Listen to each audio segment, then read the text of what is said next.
Your parents tell you to buy a house. The banks tell you to buy a house. But the smartest investor in history said it's a trap. Here's why renting actually makes you richer, and why the people telling you to buy have something to gain from your decision. You've heard it your whole life. Rent is throwing money away. A mortgage builds equity. Homeownership is the American dream. It's been drilled into your head so deeply that questioning it feels like financial heresy. Your friends are buying, your coworkers are buying. You're starting to feel like you're falling behind. The fear is real. What if you wait and get priced out forever? What if this is your last chance? The real estate agent says prices only go up. The bank pre-approved you. Your family is asking when you'll finally settle down. So you're about to pull the trigger on the biggest financial decision of your life based on emotion, pressure, and conventional wisdom. Before you do, let me show you the math nobody wants you to see. The math that keeps you poor for 30 years. Let's say you buy a $450,000 house. You put down 20%, $90,000 you've saved for years. You take a 30-year mortgage on $360,000 at 7% interest. Your payment is $2,400 a month. But that's just principal and interest.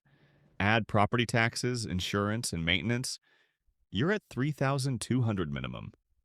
Over 30 years, you'll pay $1.15 million for a house that cost $450,000. $700,000 of that is pure interest.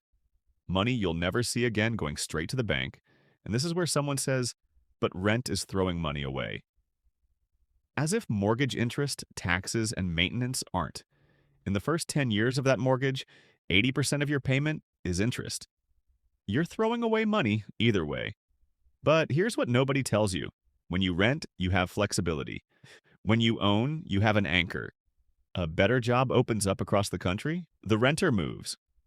The owner is stuck or pays 6% to sell. 6% on $450,000 is $27,000 just to escape. Over a career, mobility is worth way more than equity. The renter optimizes for income growth. The owner optimizes for stability. In 10 years, the mobile renter who switched jobs twice is making double. The anchored homeowner is in the same role, but wait, there's more hidden costs. The roof goes $15,000. The HVAC dies $8,000. The foundation cracks $30,000. You need to budget 1% of the home value annually for maintenance. That's $4,500 a year for this house. When the renter's water heater breaks, they call the landlord. When the owner's breaks, they call their credit card. Then there's your time. Mowing, maintaining, repairing, upgrading, 10 hours a month minimum. That's 120 hours a year you're working for your house instead of earning money or living life. At $50 an hour, that's $6,000 in opportunity cost annually that nobody counts. And property taxes? They go up every year, forever. You never truly own it. You're renting from the government. Even when the mortgage is paid off at 65, you're still paying $15,000 a year minimum to keep it. That's $1,250 a month. Congratulations, you're still paying rent, just to the government and maintenance companies instead of a landlord. Now let's look at the alternative nobody shows you. What if you rent and invest the difference? Home ownership costs you $3,200 monthly. A comparable rental is $2,000. That's $1,200 a month difference to invest. $1,200 a month invested at 8% average returns for 30 years becomes $1.7 million. The homeowner has a house worth maybe $600,000 if they're lucky with appreciation. The renter has $1.7 million liquid. The homeowner's wealth is trapped in walls. To access it, they borrow against it or sell and become a renter anyway. The renter's wealth is diversified across the entire economy, liquid, accessible, and actually working for them. When housing crashes, and it does crash, the homeowner is underwater. The renter just negotiates lower rent. The homeowner's net worth is tied to one asset in one location. That's not investing, that's gambling. The renter's net worth is spread across thousands of companies and multiple sectors. One goes down, others go up. But people say, housing appreciates, sure, at about 3% historically. The stock market averages 10. 3% on $450,000 for 30 years is $1.1 million. 8% on invested rent savings is 1.7 million. And here's the kicker.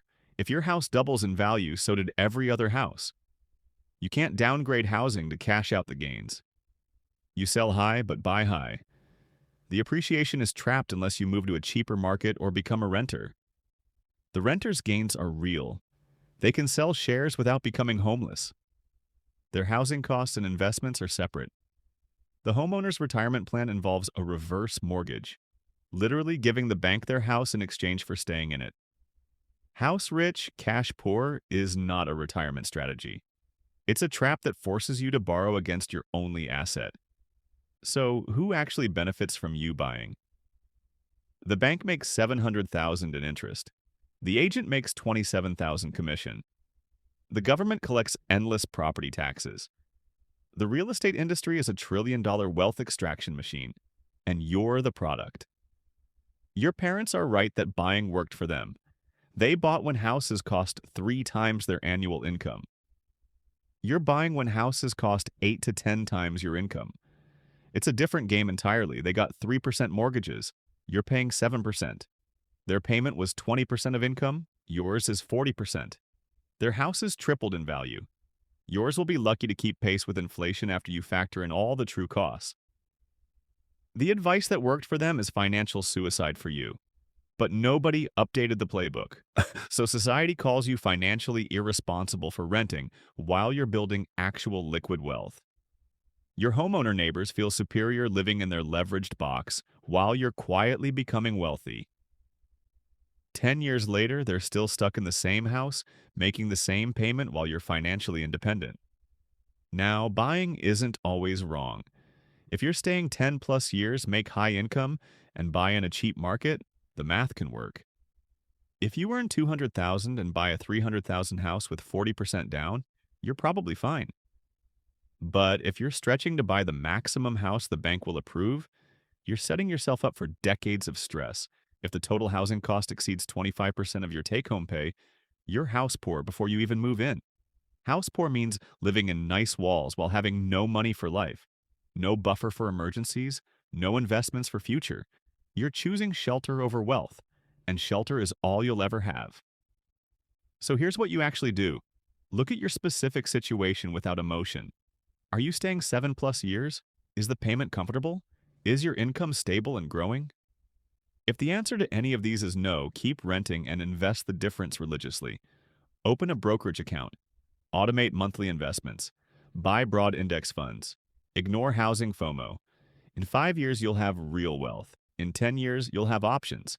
In 15 years, you'll have freedom. Your homeowner friends will stress about rates, values, maintenance, and whether they made the right choice. You'll sleep well knowing your wealth is growing, you can move anytime, and one repair won't destroy your budget. And if you ever want to buy, you'll do it from a position of strength, with cash or a massive down payment. Buying a house at 30 with debt versus buying one at 45 with cash are completely different financial outcomes. One path trades decades of flexibility for immediate status. The other builds real wealth first, then buys shelter. Homeownership isn't inherently good or bad. It's a financial decision that should be made with math, not emotion. The pressure you feel to buy is not about your financial well-being. It's about other people's agendas. Banks profit when you borrow. Agents profit when you buy. The government profits when you pay property taxes. Who profits if you rent and invest instead? Only you. That's why nobody is selling you that option. Buying a house in 2026 isn't the financial milestone it was for your parents. It's an overpriced, over-leveraged bet on a single asset in a market that's fundamentally disconnected from wages. Maybe buying makes sense for your specific situation, but maybe it doesn't, and that's okay. In 10 years, nobody will care that you rented. They'll just wonder how you became so financially secure. The smartest investor in history didn't buy into real estate hype. Maybe you shouldn't either. Run the numbers for yourself.